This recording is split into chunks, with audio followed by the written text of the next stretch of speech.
একটা মেয়ে বাস করত। একবার 70-80 বয়স। মেয়েটির কেউ নাই, মা নাই, বাপ নাই, ভাই নাই, বোন নাই, ছেলে নাই, মেয়ে নাই, স্বামী নাই। ওর জন্য প্রতিদিনের খাবারটা ওখানে পৌঁছে দিত। হযরত আবু বকর পৃথিবী থেকে যখন চলে গেলেন, হযরত উমর এলেন গদিতে। ওই মেয়েটি ঘরের মধ্যে আছে, আর উমর মেয়েটি দু চোখে দেখতে পায় না। বুড়ি মাকে হযরত উমর রুটি আর হালুয়া মুখে ভরে দিয়েছে। আর যখনই রুটি হালুয়া ভরে দিয়েছে, মেয়েটি অঝর নয়নে কাঁদতে শুরু করেছে। খালি একটা কথা বলছে, সে আর নাই, সে আর নাই, নিশ্চয়ই আল্লাহ তাকে ডেকে নিয়েছে। উমর জিজ্ঞাসা করেন, বুড়ি মা কে নাই? বলে, আবু বকর নাই, তুমি অন্যজন। বলে, আপনি অন্ধ মানুষ দেখলেন কি করে? আমি আবু বকর না উমর। বলে, শুনে নাও বেটা, আমার একটাও দাঁত নাই। ও যে আমাকে প্রতিদিন খাইয়ে দিত, তো চিবিয়ে নরম করে মুখে ভরে দিত। তুমি ডাইরেক্ট রুটি ভরে দিয়েছো, আমি বুঝে নিয়েছি সে আর নাই। তখন হযরত উমর কেঁদে বলছে, আবু বকর ভাই, তোমাকে কোনোদিন আমি পারলাম না, তুমি আমাকে হারিয়ে দিয়েছো। বিশ্বনবী 23 বছরে যে মিশনটা চালিয়েছিলেন, যে কলেজটা চালিয়েছিলেন, 23 বছর যে ইউনিভার্সিটি চালিয়েছিলেন, 1.5 লক্ষ সৈন্য তৈরি করে গেছিলেন, শিষ্য তৈরি করে গেছিলেন, নেতা বানিয়ে গেছিলেন, যাদের কিনে পৃথিবীতে শান্তি আর শান্তি ছিল। সেই কোথা গেল? সেই শিষ্যরা আজ কোথায় হারিয়ে গেল? আল্লাহর নবী 23 বছর যে মসজিদে নববীতে আসহাবে সুফফা নামে মাদ্রাসাটা চালালেন, ওখান থেকে ডাক্তার হয় নাই, ইঞ্জিনিয়ার হয়নি, ডক্টরেট করেনি, পিএইচডি করেনি, এমবিবিএস করেনি, আর এফআরসিএস করেনি, এলএলবি করেনি, কোন রকম ডিগ্রি ছিল না। কিন্তু চোর, মাতাল, লম্পট, খুনি, দাগাবাজ, লুটেরা, লম্পট, লাফাঙ্গারকে আল্লাহর রাসূল সোনালী মানুষ বানিয়েছেন। ফ্যাক্টরিটা কত সুন্দর ছিল।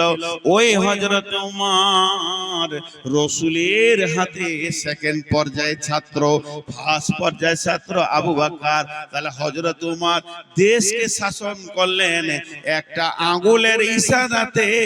18 লক্ষ বর্গ মাইল শাসন করেছেন। আল্লাহর নবী বলছেন, আমার উম্মতকে কত সুন্দর আমি শিখিয়ে দিলাম কেমন করে দেশ শাসন করবে। জনসাধারণের মাল খাবে না, আমানতের খেয়ানতি করবে না, আর কিছু করবে না, আর কিছু করবে না, সুন্দর করে বুঝিয়ে দিলাম। কিন্তু কিয়ামতের আগে আমার আফসোস, ইজা তুখে জাল ফাইয়াদু বালান, জনসাধারণের মাল নি তারা লুটে খাবি।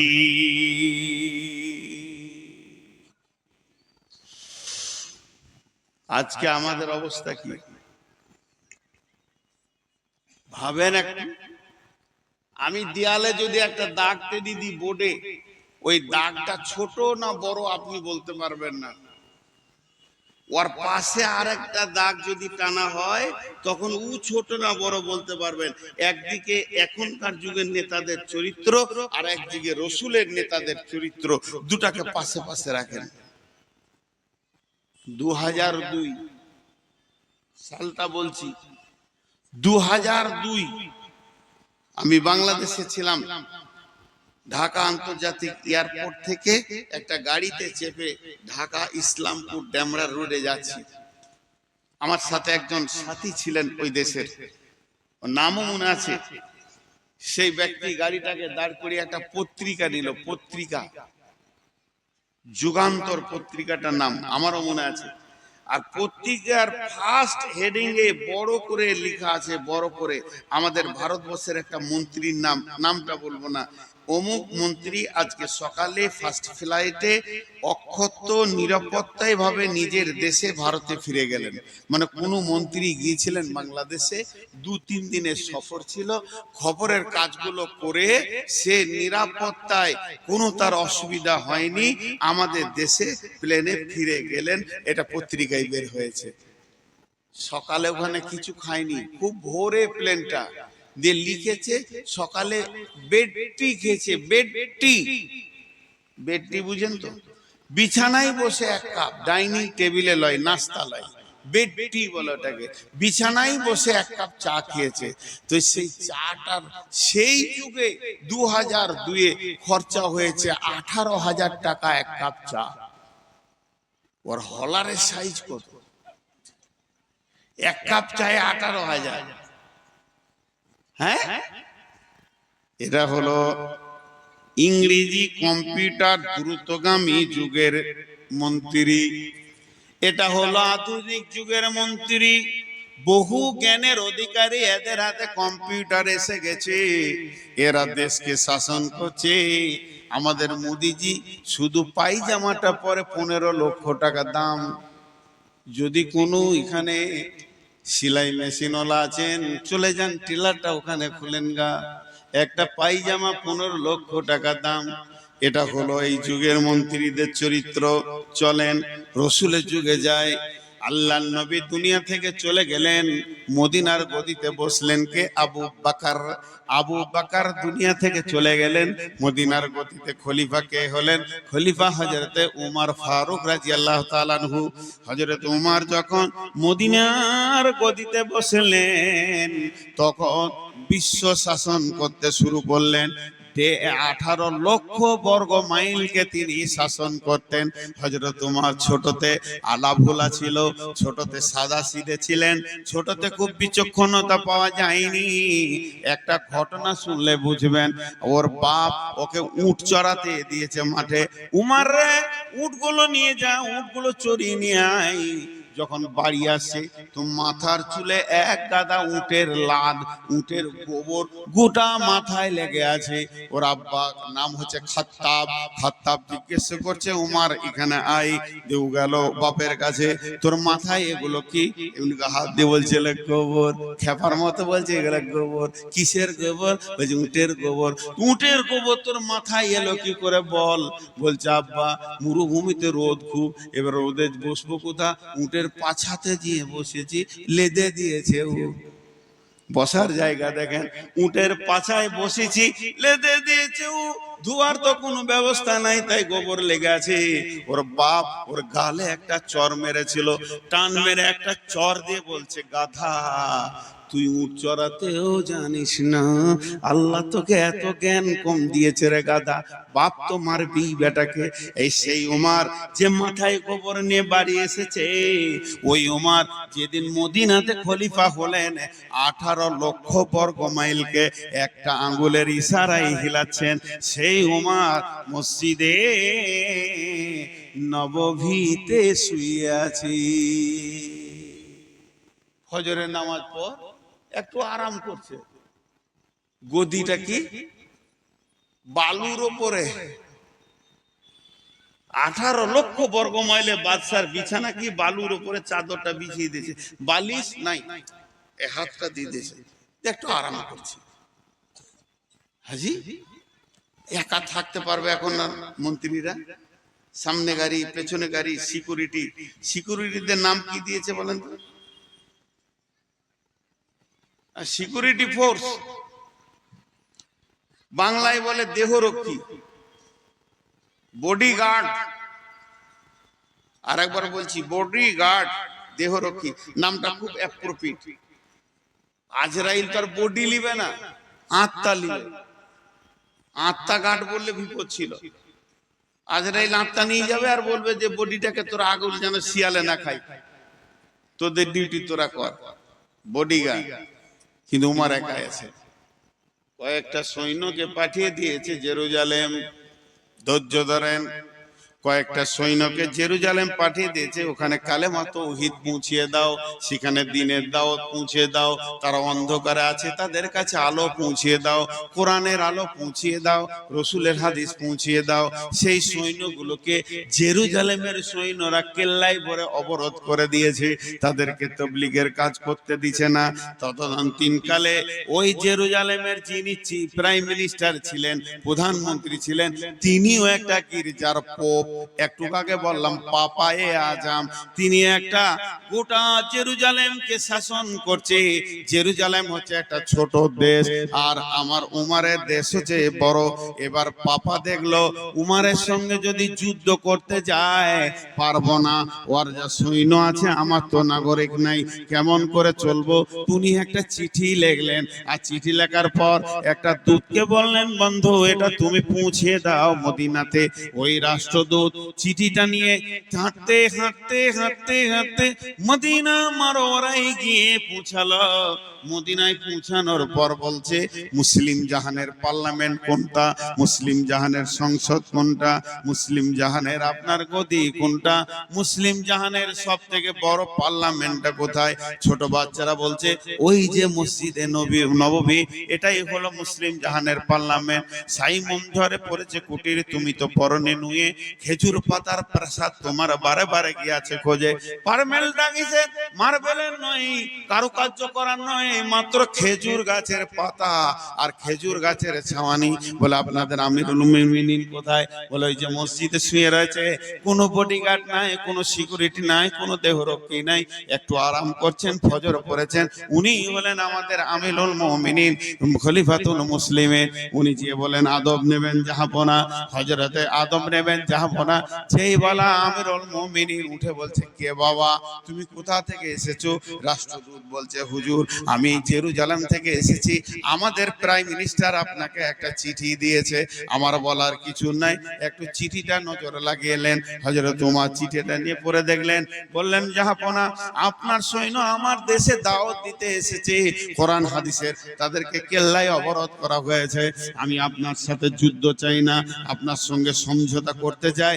একবার আপনাকে পত্র দিয়ে আমি আমন্ত্রণ করছি, আপনি আমার দেশে আসেন, দুইজন মিলে একটা আপোষ করে নিব। হযরত ওমর সঙ্গে সঙ্গে তার খাদিমকে, যেটা তাকে দেওয়া হয়েছিল রাজকোষাগার থেকে, ডেকে বলছে একটা উট নিয়ে এসো, নাম তার আসলামা। আসলামা একটা উটকে রেডি করো, এক্ষুনি জেরুজালেম যেতে হবে। কারণ এখন তাকাজা হয়েছে গেছে, এখন একদম আল্লাহর দ্বীনকে বাড়ানোর জন্য তাকাজা এসেছে, পৃথিবীর সমস্ত কাজ এখন বাতিল, এটাকেই আগে করতে হবে। হযরত ওমর উটের উপরে চড়ে নিলেন, লাগামটা ধরে নিলেন আসলামা, আর কলম ধরে নিল কবি নজরুল ইসলাম। এই ঘটনার উপরে কবি নজরুল ইসলাম একটা কবিতা বলছে, হেরি পশ্চাতে চাহি তুমি চলিয়াছ রৌদ্র দগ্ধ দূর মরুপথ বহি, জেরুজালেমের কেল্লা যেতাই আছে অবরোধ করে, বীর মুসলিম সেনা দল তব বহুদিন মাস ধরে, দুর্গের দ্বার খুলিবে তারা, বলেছে শত্রু শেষে, উমার যদি গো সন্ধি পত্রে স্বাক্ষর দেয় এসে। হায়রে আদেক দারাল মালিক আমিরুল মুমিনিন, শুনে খবর একাকি উঠে চলেছে বিরামহীন, সাহারা পাড়াইয়ে ঝুলিতে দোকানা, শুকনো খুব জরুরি, একটি মশকে এতটুকু পানি, খুরমা 2-3 মুঠি, প্রহরী বিহীন সম্রাট চলে একা উঠে চোরি, চলেছে মাত্র একটি ভীত উঠের রশি ধরে, মরুর ঊর্ধ্ব আকাশে সূর্য আগুন বৃষ্টি করে, সেই সে আগুন তাতে খৈসম ফুটে বালুকার মরু পরে। কিছু দূর যেতে উঠ হতে নামি, কিছু দূর যেতে উঠ হতে নামি, কহিল গোলামের ভাই পেরেশান বড় হইয়াছ চলিয়া, এইবার আমি যাই। উটের রশি ধরিয়া অগ্রে উঠে বসো, উঠে তপ্ত বালুতে চলে যে চরণে রক্ত উঠেছে ফুটে। গোলাম 2 হাত ধরে চুমি, গোলাম ওমরের 2 হাত ধরে চুমি, কাঁদিয়া কহিল এ আদেশ করেন কেমনে আপনি? গোলাম রহিবে উটের পিঠে আরাম করিয়া বসি, আর হেঁটে যাবে খলিফা উমর ধরিয়া উটের রশি। খলিফা হাসিয়া বলে, দেখছি আমি না হাসলেও চাপতে পারবে না, খলিফা হাসিয়া বলে তুমি জিতে গিয়ে বড় হতে চাও ভাই রে, এমনই চলে। রোজ কিয়ামতে আল্লাহ যেদিন বলিবে উমর ওরে, করিনি খলিফা মুসলিম জাহানের তরে চুপ তরে তোরে, কি জবাব দিব কি করিয়া মুখ দেখাবো রসুলের ভাই? আমি তোমাদের প্রতিনিধি মাত্র, মোর অধিকার নাই, আরামে সুখের মানুষ হইয়া মানুষের নিতে সেবা। ইসলাম বলে সকলে সমান, কে বড় ক্ষুদ্র কে বা। গোলাম চড়িল উটের পিঠে, উমর ধরিল রশি, মানুষে স্বর্গে তুলিয়া ধরিয়া ধুলাই নামিল শশী। পালাক্রমে একবার উমর, একবার উমর, একবার উমর, আর একবার গোলাম, একবার উমর, একবার গোলাম, একবার উমর, একবার গোলাম। এবার জর্ডান নদী চলে এসেছে সামনে, নদীটা যেই পেরিয়ে যাবে সেই জেরুজালেম ঢুকে যাবে। সৈন্য কোম্পানি কমান্ডার সব এসে হাজির হয়ে গেছে, তারা স্যালুট মারছে। আদব নেবেন জাহাপনা, আপনারা আমার দেশে এসেছেন। প্রাইম মিনিস্টার বলছে যাও যাও যাও, তোমরা বর্ডারে কি 18 লক্ষ বর্গ মাইলের বাদশা আসছে, ওকে স্যালুট দেবে, স্বাগতম জানাবে। কোম্পানি মেজর দাঁড়িয়ে আছে সৈন্য নিয়ে। এবার উটের পালা পড়ে গেছে, উমার নামতে থাকবে, আসলাম ওপরে থাকবে। যেই জর্ডান নদী পার হয়েছে, কোম্পানি মেজর সালাম দিয়ে বলছেন আদব নেবেন জাহাপনা, আপনি আমাদের দেশে আসার জন্য আমরা ধন্যিত হয়েছি, আমরা গর্বিত হয়েছি। তখন ওসলামা উপর থেকে কাঁদছে আর বলছে আমাকে কেউ স্যালুট দিবেন না, আমি আমিরুল মুমিনিন নয়, আমি আমিরুল মুমিনিনের খাদেম। যিনি উটের লাগাম ধরে হাঁটছে উনি হলেন হযরত উমর আমিরুল মুমিনিন খলিফাতুল মুসলিমিন।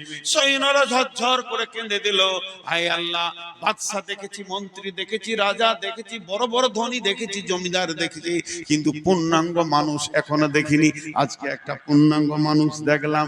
বন্ধুরে, গির্জা ঘরে গিয়ে তারপরে সন্ধিপত্রে স্বাক্ষর করলো। স্বাক্ষর হয়ে যাওয়ার পর আর গির্জার পোপকে বলছেন হযরত উমর, ভাই আমাকে 1-2 মিনিট ছেড়ে দেন, 10টা মিনিট ছেড়ে দেন, কিছুক্ষণ আমাকে ছেড়ে দেন। পোপ বলছে কেন? বলে আমি গির্জার বাইরে গিয়ে ওই ফাঁকা মাঠে 2 রাকাত কসরের নামাজ পড়ে আসবো, নামাজের ওয়াক্ত হয়ে গেছে, আমাকে ছেড়ে দেন। ইজাজত নিচে, পারমিশন নিচে, ছোট দেশের রাজার কাছে বড় দেশের রাজা। আমাদের দেশে কি, আমাদের দেশে যদি আমাদের মন্ত্রী হলো নরেন্দ্র মোদী আর বারাক ওবামা যদি এখানে আসে, মোদী ওর পেছনে হাঁটবে? জি না, ইসলাম এটা বলেনি। ইসলাম বলেছে তুমি যে দেশে চলে যাবে সেই দেশের মন্ত্রী তোমার মন্ত্রী। হযরত উমর ওটা মেনে নিয়েছেন। আমি এখন জেরুজালেমে আছি, আমার মন্ত্রিত্বে কোনো মূল্য নাই, এখানকার যিনি পোপ তিনি আমার মন্ত্রী, তাই তার কাছে আদবের সঙ্গে ছুটি লেছে। এইটা দেখে পোপটাকে মানে পাগল হয়ে গেল, ই কোন জিনিস রে ভাই, এটা কি? বলে এটা ইসলাম, আমি ইসলাম মেনে চলি। বলে তুমি কি এত ভালো, তোমার আদর্শে পাগল হয়ে গেছে। বন্ধুরে, হযরত উমর কি ভালো, উমর তো হলো জেরক্স কপি, উমর হলো ফটোকপি, উমর হলো একটা ছায়া। উমরকে যে বানিয়েছে, উমর যার হাতে তৈরি হয়েছে, সে নবী মুহাম্মদ সাল্লাল্লাহু আলাইহি সাল্লামকে দেখলে তুমি কলিজাটা দিয়ে দিবে।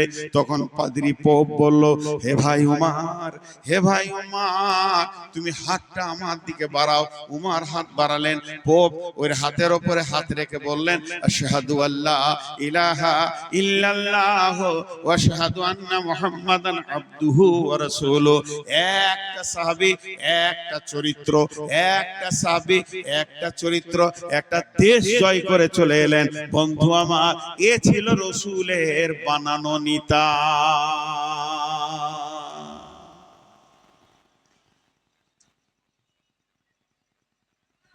চেয়ারটা দিয়ে পাঠাবো, আপনি দাঁড়িয়েছেন, আমার খুব কষ্ট হয়েছে, চেয়ারটা দিয়ে আমি একটু কষ্ট করে নিচে বসে চালিয়ে নিই। কত মাস্তান আর দেখবো রে বা, আমি ওর প্রেসারের রুগীর সুগার বেড়ে গেছে, লোড নিতে পারছি না।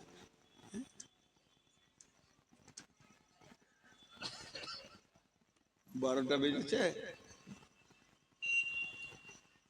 ওই 12:30। আমি শেষ। তা আমি যে জিনিসটা এখান থেকে দেখাতে চাইলাম, সে নেতাটা কেমন ছিল। উমারের কথা বলতে বলতে বলতে বলতে রাত পেরিয়ে যাবে। যাক, 1 নম্বর হচ্ছে জনসাধারণের মাল নেতারা লুটে খাবে। নাম্বার 2, ওয়ালামানাতু মাগনামান, ওয়ালামানাতু মাগনামান, ওয়ালামানাতু মাগনামান, আমানতের খেয়ানতি চলবে।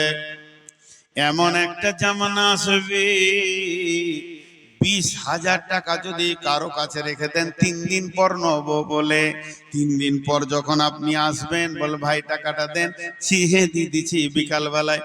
বিকাল আবার কেন রে বন্ধু, আমার আমানত টাকা তোমাকে দিয়েছি। বিশ্ব নবী বলছেন কেউ যদি আমানত দেয়, ওই আমানতের 5টা 100 টাকা নোট বের করে তুমি যদি 500 টাকা ভরে দাও, এটাও খেয়ানতি হয়ে যাবে।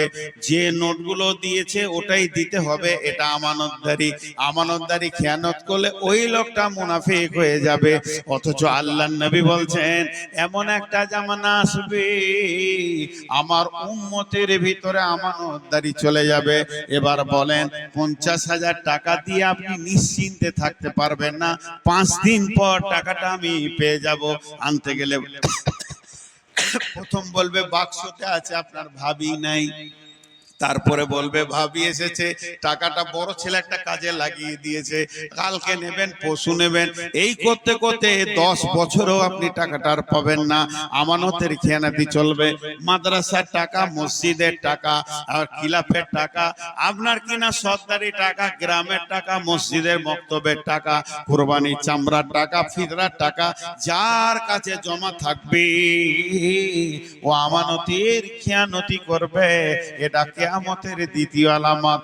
আর 3 নম্বর, ওয়া যাকাতুল মাগরামান, যাকাতকে জরিমানা মনে করবি, যাকাতকে জরিমানা মনে করবি।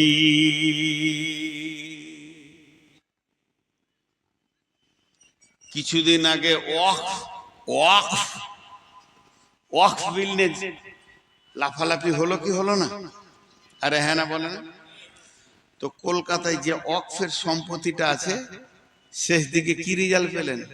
মুসলমানদের ভিতরে কিছু লুটে নিয়েছে বলো। অন্যজন তো লুটেছি, তাদের নাম আমি আর বলবো না, এখনো তারা মন্ত্রী আছে আর কিছু আছে, লুটে নিয়েছে। তো এই ঘটনা ঘটবে, আমানতের খেয়ানতি চলবে, যাকাতকে জরিমানা মনে করবে। যাকাত দিতে বললে ওর মন খারাপ, যাকাত দিতে চাইবে না। কিন্তু যাকাত হচ্ছে এই মুসলমানদের মেরুদণ্ডের হাড়। যাকাত হচ্ছে মুসলমানদের মেরুদণ্ডের হাড়। যাকাত হচ্ছে মুসলমানদের মেরুদণ্ডের হাড়। যাকাতকে ঠিক মতো যদি মুসলমানরা বের করে, তার একটা গরিব থাকবে না। ছোট করে চিন্তা করেন, শুধু মহিষাপুরে যতগুলো ধনী আছে, যাকাত, ওসর, ফিতরা, মালটা এক জায়গায় জমা করেন। 10টা গরিবের ছেলেকে ছোট করে বিজনেস খুলে দেন আর বলেন এই টাকা আমাদের অফিসে জমা হবে, তুমি যা ইনকাম করবে তার থেকে খাও। বছরে যদি 10টা করে ছেলে কাজ পায়, ছোট ছোট বিজনেস পায়, তাহলে 5 বছরে 50টা পাবে, ভিখারি আর থাকবে না।